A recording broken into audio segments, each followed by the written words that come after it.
made it from scratch, that's just what my life is.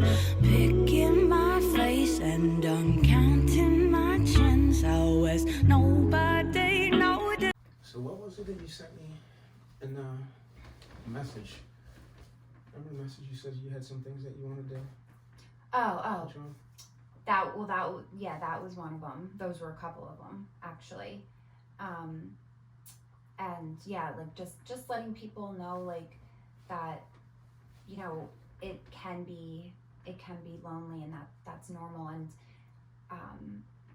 especially when you're new, because you're going to just not feel connected to the same things and people and places. Everything just gets different.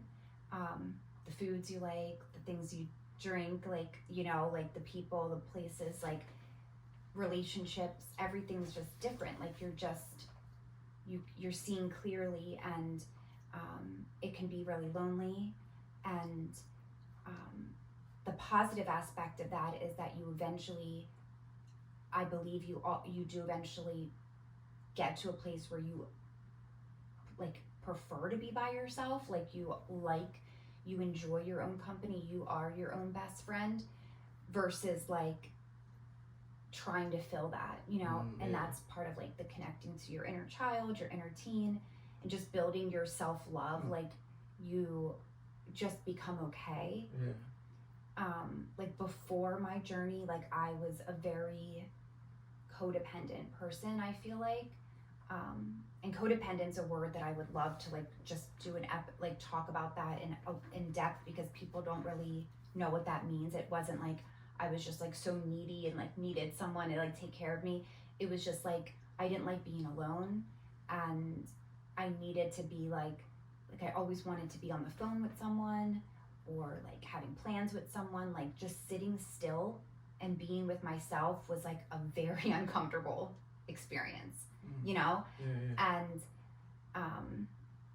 And now like I cherish my like time alone with myself, where like I don't want to even pick up the phone, even if it's like one of my best friends calling who like I haven't talked to, and I want like, it's like I have to leave this safe space of myself, and like, you know, like I just enjoy it. Sometimes I worry like I've gotten too much into enjoying my time alone, and I still do get lonely as well, but it changes, you know, where it's like you're just more, you're very much comfortable with yourself.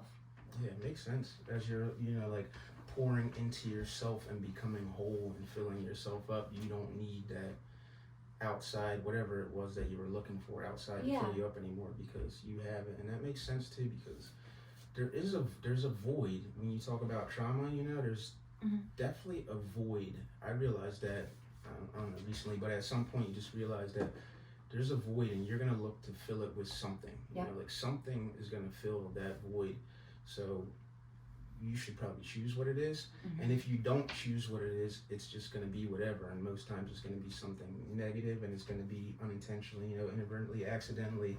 But something is going to take up that space, whether it be partying, you know, alcohol, or anything. And People, sometimes it could even be sometimes it could even be something good that ends up being bad, you know, or something that you think is good and is not good. But if you don't have like this walk around with this self-love and, you know, just care for yourself,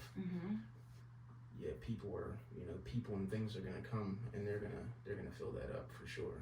Yeah, and they're not most likely like gonna be good things. Because they're gonna be takers.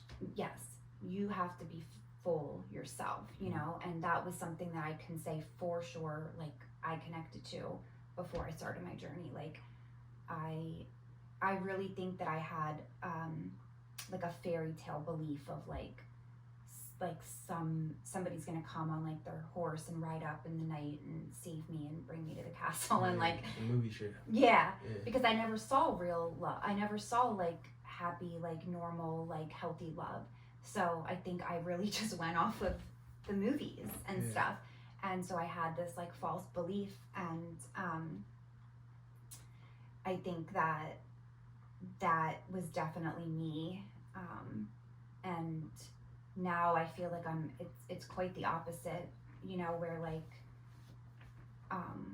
yeah, I don't, like, I'm very selective with my energy and who I allow into it. And I'm so comfortable with being by myself, like I said. So just allowing people, like letting people know that like that whole thing is normal. And that we want to make this a space where like, yes, we get it, we know, we've been there, we are there, and like, you know, like come, like, you know, and like join, because we want to build that. Like that's like a big thing for us. Yeah, I feel like everybody does that. Your idea of love, like for the most part, comes from pop culture and movies and all this stuff, unless you've seen it in Unless your you household. had a great example. Yeah, exactly. Because I didn't see any of that stuff in my household, so it's like I was slow to get to everything because I was kind of like watching, absorbing. I never really had anyone to teach me, you know. So I was just like learning, watching. Mostly, I learned what not to do, you know. So I can never say I really knew what to do. I just knew what not to do until I got older, and I guess my understanding of everything just changes. You know, like love specifically. Love in the beginning, you think it's like it's a feeling. You know, like we talked about this before. It's like how someone makes you feel. Back to the sun.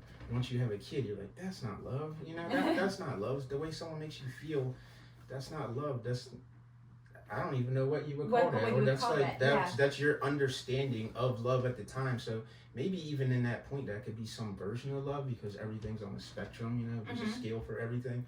So it's like different levels.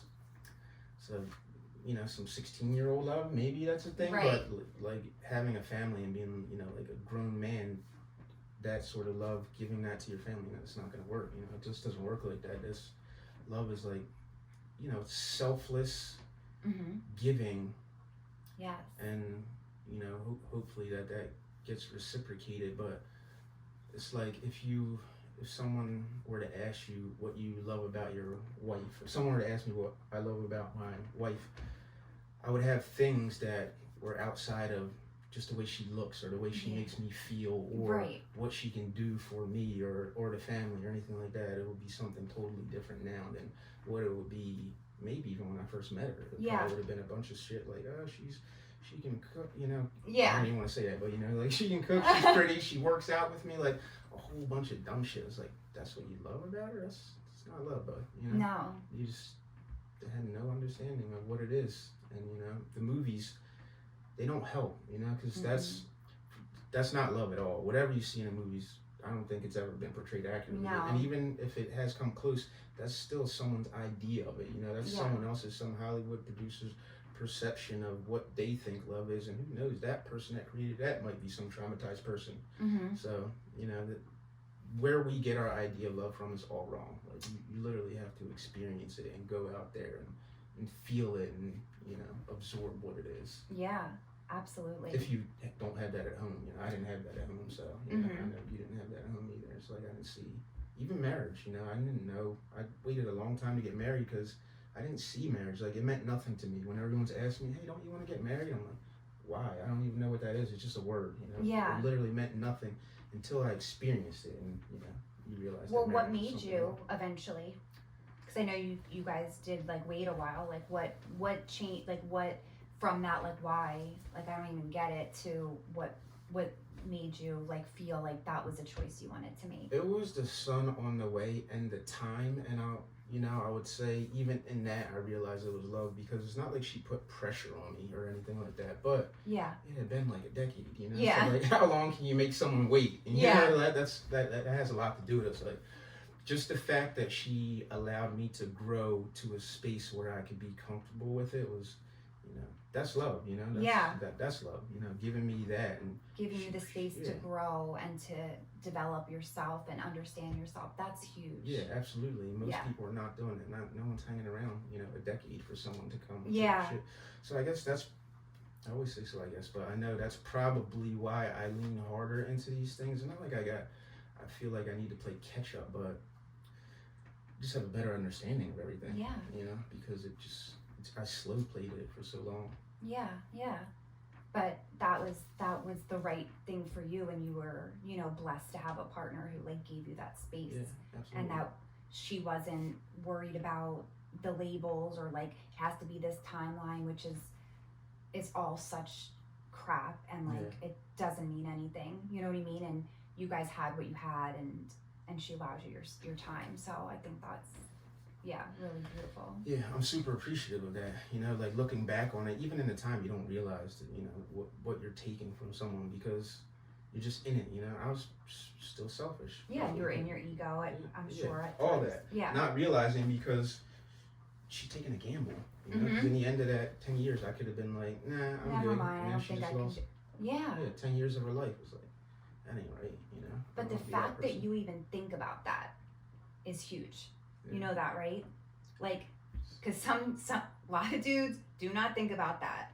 Like how you're looking at it from her perspective. Like, what would have that have been like for her? Like, I just took 10 years from her.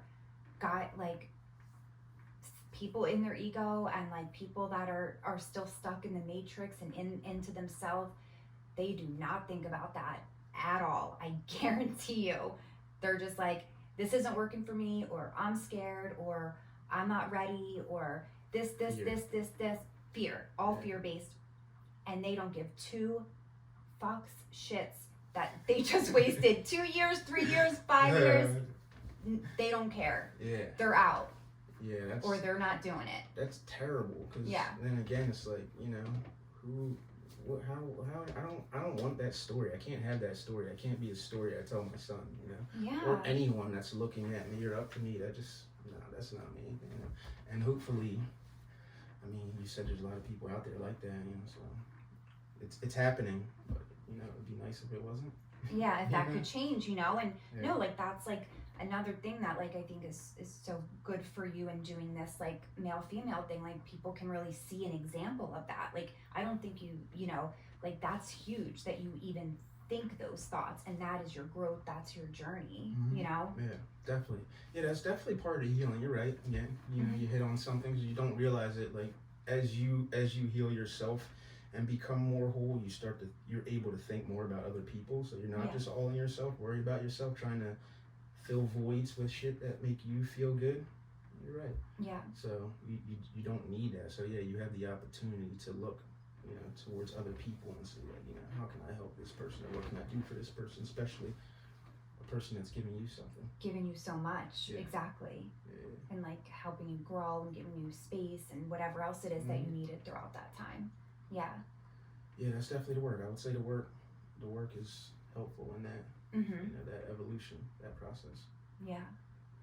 Hopefully we can get, you know, a lot of men and women to realize that just how much trauma affects all your relationships. You know, not just relationships with your kid, even work relationships. You know, like how you handle there, and friendships. Yeah, exactly. How you come home and the boundaries you set and where you set them, and you know, just making sure that you're not taking it out on your partner. Even me, sometimes I have to make sure that I'm doing that. Like I try to make sure that the boundaries I set, they're universal everywhere. So it's like I'm not just giving whoever that I feel can take it all the shit. You know what I'm saying? Like if I bring it home and it's like, oh well, she can take because she's the closest person to me. Let me be the most rigid with her. Right. And then go out in the rest of the world and have the rest of the world like walking all over me and shit like that, to the point where I go and because I'm allowing that to happen, I got to bring it all home and, you know, dump it on her. Yeah, exactly. Yeah.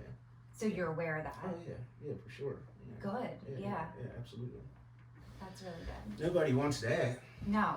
Yeah. But it happens to the person closest to you just because it's just that you'll see when your son gets a little bit older, like, you know, and the kids like come home from school and they're like, or like preschool or kindergarten or whatever, like, and they're so whiny. Usually it's more to the mom, but they're just like whiny and hitting you and like they're just, and it's like you can literally see from like the stress that they went through without being with you for the day, they just come home and just throw all of it at you. Like, you know what I mean? They're whiny, they're pushy, they're needy, they're all the emotions, and it's like they're just giving it to you, and like that's fine because they're kids and we're there to give them that, but like not when we're adults and we know the person we come home to should be the one that we're like so like thankful is there, not to dump all our shit onto. Yeah, absolutely. And try to be empathetic. I don't know if that's if you get lucky with that, I always thought empathy was like something that was in everyone. No, I did not know that. I just assumed it. You know, I like love and everything else, like being able to jump and run. I just assumed everyone was empathetic, but everyone is not empathetic. And to try to see the world through someone else's perspective, like with my kid, I always try to look at it through his perspective, just so that I have a better understanding of why he's doing what he's doing, and to not create this box and put him into this box that's created by the world as I know it, you know, and just to try to see it through his eyes. So if he's doing something, I see him flipping a light switch on and off, like, it might be annoying to me and you or an adult, but it's like, that kid's just running an experiment, you know, like, just let him go, you know, there's no reason to go over there and like freak out on him, you know, maybe a little bit annoying, you don't like it, trying to eat or something, but the lights are going on, let him live, let him do his thing, you know, just having that sort of awareness, and that, you know, the work helps with that healing rather than snapping on them, you know, yelling at or even them, just no, like, why? Yeah. Why no? Well, the lights are going on and off. Okay, and? Yeah. Well, I can't see. Sure you can. It's still sunny out. You can see. No you know, big deal. It's like questioning, like everything. You know what I mean? But yeah, and like I got really good advice when Aunt was growing up from someone that said, like, let that, like, don't just say no to things, like exactly what you're explaining. Don't just say no because it's odd or different, because that's how their brains grow, and they are just so curious. So when he was like, probably like your son's age, maybe like turning 2, he started having this like fascination with like just mixing stuff and like getting cups and pouring water into different cups back and forth, and then he'd get like 4, you know, and he just wanted to pour things in, and then he wanted to put stuff in, and it ended up being this whole, like, he started like making experiments with all different things and tools and things out of the junk drawer, and like none of it ever made sense. Like it was just like the oddest things, but like I always allowed him most of the time to like do all this different stuff, and I swear like he'll end up like being like an engineer or something. Exactly. Yeah. Exactly. Yeah. I feel like responsible for the evolution, you know, of not humans, but at least my son. So if, you know, if I can get out of the way of that, and hopefully he can go further, and I took it, and just not put him in this box and create these parameters, and you know, so he sees the world through my eyes or based on what I notice. So hopefully, you know, he can have his own, you know, view of the world and not some limiting view. Sometimes I talk to people, you know, because I talk to a lot of people to try to get just, you know, little information or tips or something, little gems that I can pick up from people. And I talked to a friend recently, and he was telling me about his daughter and how he didn't think she had the potential to play this sport. And he's like, yeah, I sat her down and I told her the reality. I'm like, what? You told her what? Like, why? Why would you do that?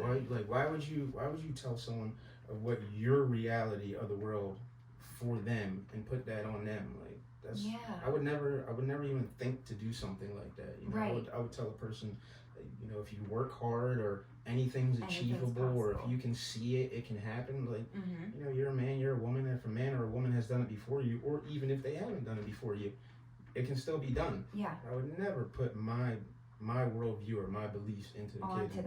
And tell them that's that. So I imagine that's some, you know, unhealed person. Yeah. You know, just wanting to do what's best or trying to do what's best and protect them, but it's fitting into the matrix, fitting into this is the type of job you should get, and this is the school you should go to, and you just follow what I did and follow what this one did, and it's all just like of being different, of the unknown. And like I said the last episode, like this whole culture, this whole matrix is one big like trauma response, you know.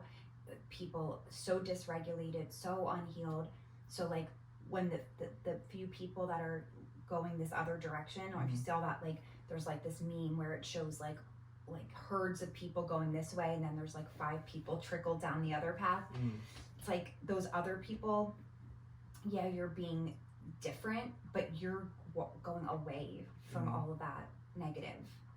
You're not sticking with the herds of people that are just programmed to be that way, you know. And that's again back to like why it can be lonely, because there's not a lot of us in a small radius, you know. But it is growing, it is getting, you know, it's more mainstream now. Like when I first started, like it was very hard to find out like about this kind of work and stuff like that. So it is spreading. Yeah, that's awesome. Hopefully, with this and more, that it'll spread more. So I like what I'm hearing. I pick up little gems from people here and there about it, and clips on Instagram, doctors talking, things like that. It seems like that's what my feed is full of, like positive stuff. I don't really have any negative stuff. Me I realized how poisoning that was watching some of that, and even that can start to build up some sort of anger or energy inside of you when you're just watching negativity all day. Even music, honestly. I don't even listen to, I still listen to hip hop, but I'm conservative with it. Like, I'm not just listening to crazy hip hop all day. Remember when we were kids, I'd be like riding around with you with the music on, volume 49 and listening to the worst type shit. It's like, I feel like you are what you eat. You are what you consume. Like everything you consume is going to become you. So if you just consume these negative messages and this negative music all day long, you're going to be negative. And full of negativity. Some of the memes and just perverted, inappropriate, degrading, stuff that's on the internet. Like you look at that stuff and you are laughing at that stuff and you're so into that stuff. That's you're just so, that's such a low vibe thing. And you are if I think I made a post about this the beginning of the summer where it's if you're not ready to start doing your inner work, but you want to do something but you're just not ready to jump into to it, you can start taking things away, what kind of social media am I looking at, what's in my feed. For guys, are you playing video games, you know what I mean, 2 hours a day, that's literally just wasting your time. Take an hour away, or put that down. Start taking little things away if you're not ready to add and deduct. And but I think that there's so much disassociation with the video games, the social media, and not only does it disassociate you from reality, but it's poisoning you. It's toxic. Yeah, that makes sense. That's a good idea. I never even thought about that, because me myself, I tend to dive into things pretty deep and be consumed with them. But I try to find a balance too. Sometimes I'll dive straight in and then, work my way to the middle. But I don't usually I don't usually go in the shallow end first.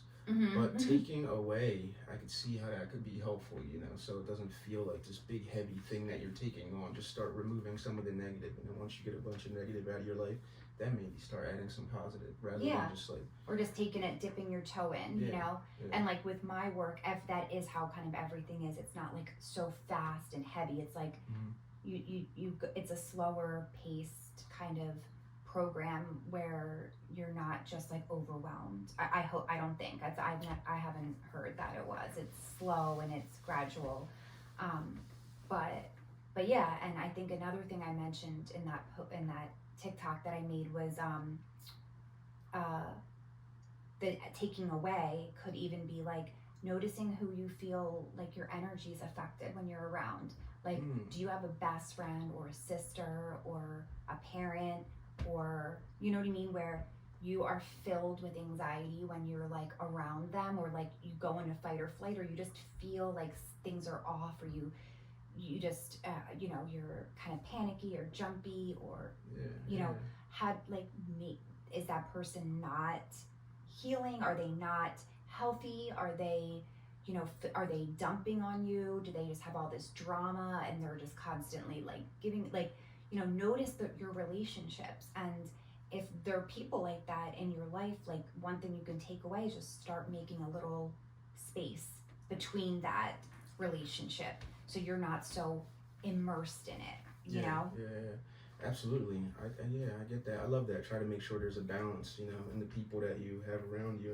And even if you're someone that's helping someone, make sure that you're not giving all of yourself without giving anything back, because I think naturally it's human instinct that people are takers, because a lot of us are needy, because as you said, it's everyone's got trauma, so we all need something, and we don't realize it, and whoever's there to give, we're just going to take. So at least myself, once I realize that, I try to make sure that, even with you sometimes, when we have conversations, I try to make sure that I'm not taking too much. We talk as friends, but I don't try to get something from you, what you would charge someone for it, like Yeah. your work, we're just talking as friends, but I'm not going to ask you something or try to get you to do something for me that you would do in a business capacity, because to me that feels like taking, especially if I'm not giving back, at least for me. So Yeah. I try to be, aware of that too.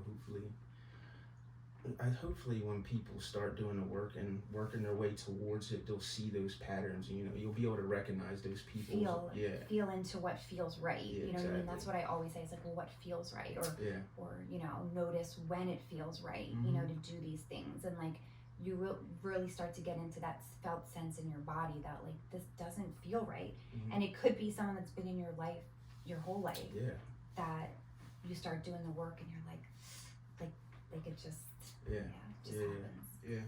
It's the one true statement that they say, when you're going on a journey, is like, everybody can't go, it just is what it is. That's the reality of it. And it's not a bad thing. It sounds terrible, but, the people that you came with to this point have been a part of that process in some way. So if they haven't helped you get somewhere, then they're kind of hurting you, Yeah. So you want to pick people or try to find people that can help you, keep advancing and growing and certainly not pulling you back. Yeah. At least not pulling you back. Like it's everyone can't help, because that's taken too, but not hurting. Yeah. Not pulling you back. Yeah. Absolutely. And I think it's also by people observing you and your like the way you live that then they may join you. So it's not like, so if we're talking about loneliness on this journey, it's not always going to be like that, because you will meet like-minded people. We want people to join us here, and we will. You will meet other like-minded people, and other people will see you on like your path and be attracted to that. They'll come and want to join you. Not all of them, but some will. Like my sister thought I would like was so like not interested in my healing journey at first. Like when I was like putting boundaries with my mom and like all these things, like she was angry at me. It caused contention between us. And then, I would say maybe a year and a half after like I was in my journey, she didn't want to, like, if I told her about it, she would like mock it or laugh at certain things I was doing. And then she just started listening, and she wouldn't say anything. And then she got interested. And it was because it was again a shift for her too, to look at things so differently. Where like it's like family's everything. You got to do this, you got to do that. And it's like, well, says who? You know what I mean? No, like it doesn't have to be that way. So she had to go through her own process, but now me and both my sisters are on the same page. I think at the workshop, both of them were there, weren't they? Yeah, with you? And they looked like they had been in it from the beginning, like I could tell. Taking notes and so involved. Like that was powerful to have both of them there. Absolutely. Yeah, that's why I say, you're brave and a leader to be able to pull people close to you. I wondered why like more people don't just lean into it easily, and I realize that it's probably again due to the upbringing and trauma and things. Like some people just tend to run, from things and the flight. Exactly, be in flight mode, and not want to confront things. So for me, I've always been, I don't want to say confrontational, but like I'm not running basically. Yeah. So when something like this comes up, I'm like, let's do it. Why not try that? I couldn't even imagine turning away from it or being scared of conversations but that's just in this moment though, because if I think back to it now, I imagine there's some things that were uncomfortable in the beginning. There's nothing that I wouldn't speak on now, but in the beginning, I think it's just hard to say some of the things that worry you, or some of the things that you had done, but if you don't, you're never going to heal from it, and you just can't work past it without acknowledging it. Some of this, having these tough conversations with yourself, like, I was that. That's who I was. You have to be honest with that to move forward from it. So. And in some capacity, it helped you at that time, or like it was a protector part of you. Yeah. You know what I mean? Yeah. Like even those anger, like where you would have like fights or have like anger things come up, like it served you then for one reason or another. You know what I mean?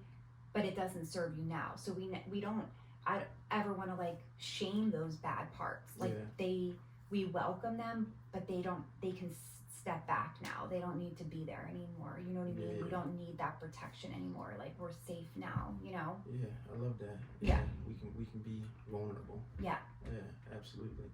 But I think once you lean into that vulnerability and being able to just realizing that being vulnerable, it helps you connect. Like, it doesn't hurt you.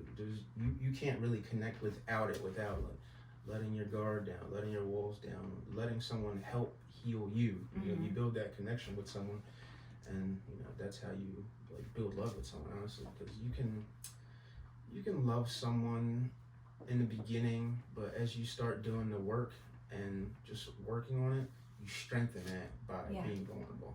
Yes, absolutely. And that's just not something that I wanted to do in the beginning, and I don't get that from a lot of guys, honestly. I haven't talked to a single man that said, I don't even know when the last time I heard a man say the word vulnerable. Yeah. Or trauma or anything like that. Like, I don't know if I've ever had a conversation like that with a man. Yeah. So that's from my brother recently. I started talking to my brother, and he's, you know, supportive and leaning all into it because, you know, we both had our traumas come from the same household, so he's like full speed ahead with it. But oh, good. he's That's the only amazing. one. Yeah, so I didn't have any resistance from him. I haven't had any resistance from anyone. So was that hard for you with your sister? Like, yeah, it was like a lonely time at various points, you know, with relationships changing and ending with friends and things like that like, because people get used to who they think you were. They think they know you. Yeah. They literally do. They think that they knew you, and what they knew of you was the trauma response of you. That's all you knew too. Yeah. But that wasn't the real me. That was with all of the crap that I was carrying around for so long, and these mechanisms that I developed, these people pleasing and, you know, fawning behaviors, and all the things. Like, when I started taking back my, like, I don't say power, because it's not even power, just like, I matter, I have needs, like, I'm important, and I have boundaries and whatever. Like, people didn't like that. Yeah. Why do you think people don't like that? Because they can't take, they can't, they're not getting all of that. If you're so close to a people pleaser or someone who fawns and just tries to make things good, and then they're like going this different route where now I gotta put boundaries, and like I'm focusing on myself, I'm going this different direction, I'm changing, I'm learning, I'm evolving.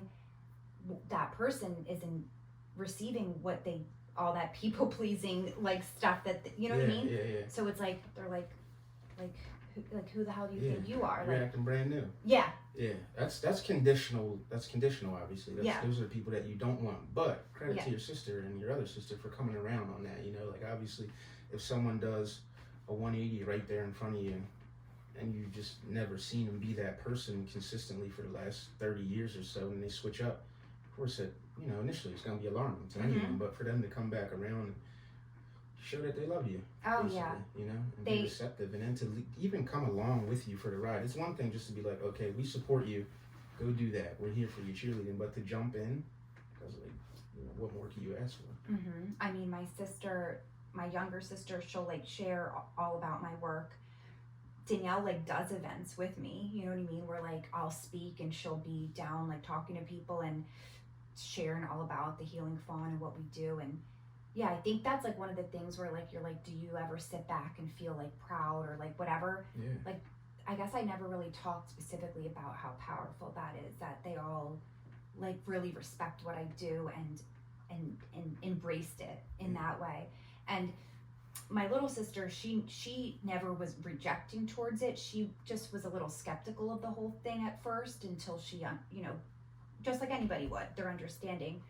And Danielle's the oldest. She's like, was like the leader of us, you know, how she is. So like for her, it's not, you don't usually go like the complete opposite way. You know what I mean? She's just used to being the one in charge. So it's understandable why she had that at first. Yeah. Like, what the hell what are you talking about? You know? I'm the leader. I've always been since we were kids. Yeah, so that part, that's like, I didn't even know the full aspect of that. But yeah, like, you are the leader. Yeah. You're the brave one that jumped out there and said, just broke out. It's more breakout, you know? Yeah, I'm going to do this work. I'm going to be the one that, breaks these chains and changes our family from, this day forth. Yeah. It's incredible. It's amazing. I don't even have words for it because it's that big. Like, I really don't know if I go this far with it if you don't mention that to me. Like, everything just happened perfectly. Like, I think I still do something, and I'm still aware, but not now. I don't know. I just don't know, If you would have made it this far. Yeah. With this, level of awareness, because I was always going to work on my body and do those things, that I do, like the cold plunges and just everything that I can do to make myself feel good. But that's not the work, because that's just like, it's like taking a pill. It's good for you overall, but it doesn't really resolve anything, Right. It just helps you like cope with whatever you're feeling day to day. So, but like the actual work of healing yourself or the issues that you had, that's something totally different. Even though, like we combine them both, that's not the same thing. Exactly. And I know that, Yeah. Hopefully, that everyone can get to know that. People that go to the gym and feel like the gym's awesome, like I love the gym, I live at the gym, I want everyone to keep going there, but to do more than that, you got to take it beyond that, because that's not. What would you say if you were talking to a guy and you're like, so like, what kind of things do you do for like your mental health or whatever? And he's like, oh dude, I go to the gym like 6 days a week, like in the gym, like I do this, I do that. Like, what would you say, like now with everything like if you wanted to really shed light to him, what would you say? I'd be like, that ain't it, brother. That ain't it, brother. Come with me. I've been there. Yeah. It's really hard to tell people. I haven't really figured out a strategy, because I'm just hoping that speaking on it publicly will draw people, like it will, yeah. Because I don't really want to. I don't want to force anyone, and I don't want to have any tricky thing to say to them to make them feel like I wish I had something I could just say like, look, I did this, but it's like the proof is in the pudding. Sometimes people need to see it, see it's more than just words, because I've had people tell me shit my whole life, and I never listened to it until I was there, until I felt it, or until I did it. So I don't know. I really don't know what I would say. It could only be to someone that knew me, 'Cause even like when my brother sees me now, my brother told me the other day, he's like, I just thought you were some meathead that played football. I didn't even know you could talk. It's like, bro, thank you. What, back then? Yeah. So like when he sees me talking about this and, I show him like some of the work we're talking about, he's like, what's that word you just used? I didn't even know you knew that word. I'm like, enough, brother. It's like just more, more to life than just curling a dumbbell. Right. But I don't know. Hopefully I'll come up with something to, And I'm sure it would naturally come at the right time. But like, I like that your initial reaction was like, that's not it. Yeah. That's not it. No, I mean, for some people it could be. I just can't see how it is, because I haven't really thought on it much, because it wasn't like the thing that I stopped with. I went somewhere else. Yeah. So I didn't just continue with that. But I think everyone realizes that, like, as you age out, the goal that you have in that world, it becomes like anything else, like useless. Yeah. Like, what are we in here working out for? Like, what's the real point of working out? Like, you're just trying to get big muscles and a big chest to fill that void. Ego. So, like, yeah, exactly. All that stuff is like, you might actually be in here for the wrong reason. Exactly. Yeah. That's it right there. Yeah, so many yeah, people absolutely. think that you're there like doing something for your mental health, but like a lot of people are there for the wrong reasons. It's all for superficial reasons. It's all to, or you might say, oh no, it's good for like my heart health and all that. Sure. But like really why, like it's how you look. You want to look really good, and that's fine. Like you said, keep going, keep doing all of that. But like, that's not your mental health. That's not all, there's a whole nother thing. If that's all you're doing, you're not doing any like inner work or working on your like emotional health. Yeah. At all. Yeah, there's got to be a balance, I guess. If I met someone that was just in the gym and that was like their sole thing, obviously I'd probably just tell them like, look, I've been there, I get it, it does make you feel good, but you need to have a balance, and you don't want to be this person that's defined by this one thing, having one thing defined, like, oh, I go to the gym, I'm big. It's like, that's cool, but what happens when that gets taken from you? Like, say you can't work out anymore, how are you going to feel then? Right. And if it's shitty, and you're going to have a hard time moving through life if you can't go to the gym, that just goes to show you that the gym isn't enough. Right. It's like, you should be doing more. Yeah. And I had to find that out the hard way, I had to crash a motorcycle to find that out. Again, it's unfortunate that we as humans, I don't know if it's men, if we're hard-headed, or me because I never had anyone show me, but it was all through trial and error until I got to the point. And then as I started to age and be able to look back at some of it, it's like, you can dissect it and analyze it a bit, but as you're in it, just living it, it's so hard. It is. It's really hard. Hopefully us talking about it can get people to, like, have that or even just moment. like, oh, like, really? You know what I mean? Just like question things. Yeah. Just having like some curiosity sometimes is all you need to get you like onto the right, onto this path. If you're just a little bit curious about what someone says or something you read or something they hear here, just a little bit of curiosity. Yeah, definitely. Because it would have been nice to be in the gym to run into someone like myself, even though I said I would have nothing to say. But if someone like me had something to say, to let me know, like, hey, bro, I see you look great, working hard, but what about this or what about that? Just something to like bring, But but what do you do what else do you do for your mental health? Or like, how do you like deal with your emotions and make space to feel your emotion?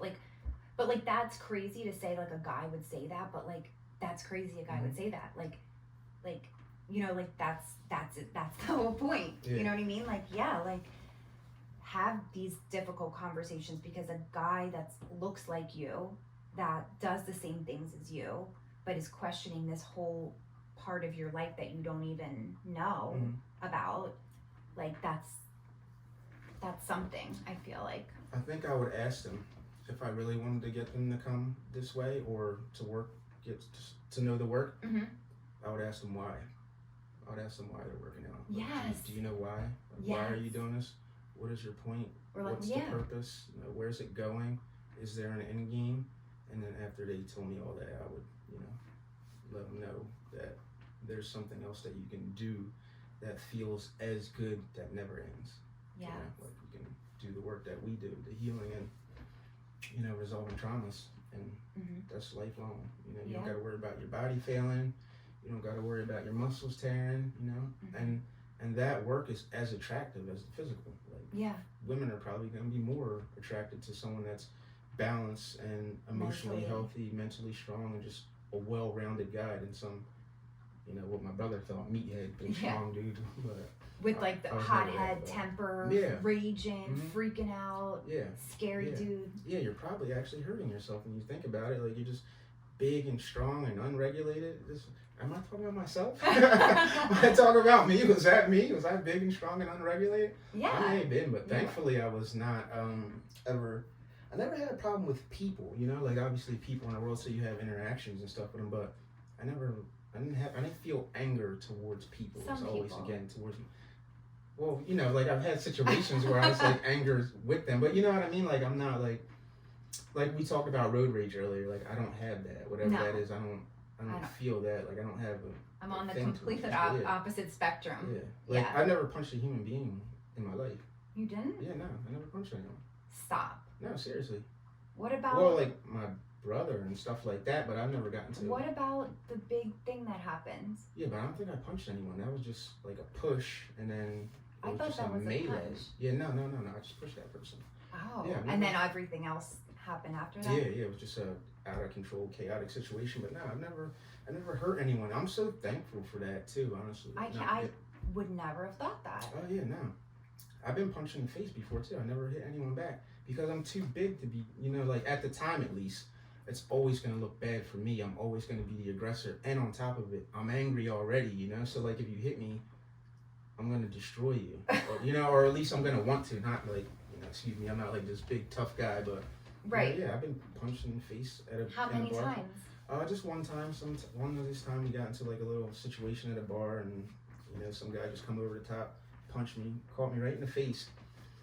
And it when? was just so like he didn't punch me hard enough, really. Like how like did it just like graze you, or did it actually hurt? No, it didn't. No, it didn't hurt at all. No. That was the point. Because it was like coming down. Was yeah, it like... but it gave me a black eye. It got me good enough. Yeah, and I didn't do anything because I didn't really feel anger towards him, and I guess I had some ability to regulate because, like I said, it's a fear of letting that go, because if I let that go, Do you if feel I like open I might that just kill, like, yeah, I could exactly, just, like, exactly, yeah, that part. So I'm like, like still scared of it, because it's like it can be a monster. So some things you have to let go. But yeah, no. How old were you?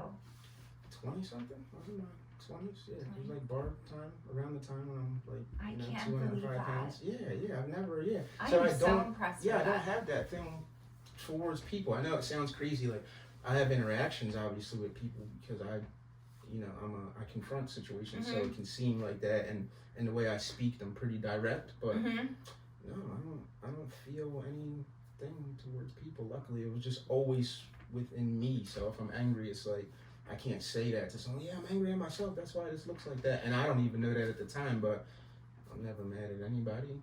Yeah. So even when you had been angry and someone, let's say someone's listening to this that like crossed paths with you where you were like just like angry as shit or like pissed off, like most likely it had zero to do with them. Yeah.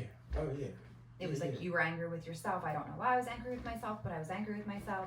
And you just, that people will just perceive that it's towards them because it looks like it's towards them. Yeah, exactly. Or, you just carry it a certain way and people think that, but nope, never. That's surprising, huh? That is. Yeah. I don't feel, I love people. I like people. Yeah. Just the way I carry it. I think it's just from growing up, like the way you grow up. Like, there's no dad around. I think a lot of boys are probably like that. I assume if you don't have a dad, right, there's no protection. Like you don't feel protected. Yeah. So it's just me, my brother, and another woman. So I'm my protector, Yeah. So it's like I can't be walking around smiling and looking like a victim all the time, So I think that's just like how I grew up. You just have to carry it with a hard outer shell. Harder shell. Yeah, exactly. Yes. So people see you like, why aren't you smiling? I was like, I don't know, I can't, I'm not there. Sorry, I can't help you. But I think a lot of people, like young boys, are probably like that. That's why when I run into a lot of moms, like single moms, I try to emphasize on the importance of having some sort of male role model. Yeah. Because that's like, again, that void, something is going to fill that, whether it be streets out there or drugs or something is going to fill that void. Hopefully it's positive. So normally someone would try to put their kid in sports, or martial arts or anything to fill that void because something is going to fill it if you don't. So, but it's hard because, but the avoidance factor, sometimes, like even like my mom, for example, is just acknowledging that the kid is experiencing something based on maybe decisions that they may have made is probably hard, so what can you really say? But I think, like it's hard for the parents to see like that these particular like situations that we went through because they went through it too, that you then I don't have to touch it because it's gonna make like noise.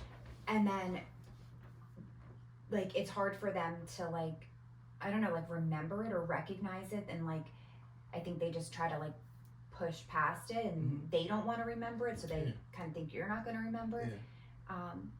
Again, I don't think it comes from like a place of like anything malicious. I just think that's denial, and that's like it's denial and lack of awareness of it. And so that's hopefully what we're doing with like talking about all this stuff. Yeah, it's hard. I how awesome would it be if we had like, if we got like parents to come on at some point like that, like listen, and they're like, wow, like that would be crazy. That would be like awesome if we could like have some of the older generation that would like learn something from us, and not take like offense to anything that we talk about, because we never blame anybody. We don't blame. Doing inner work is nothing about blame. It's passed down, down the line, and it's no one's fault. We're just the generation that has all the tools to make a difference, and so we are. But like that would be awesome. Yeah, we have the access to the information, and we're using it Mm-hmm. hopefully for the good here. Yes.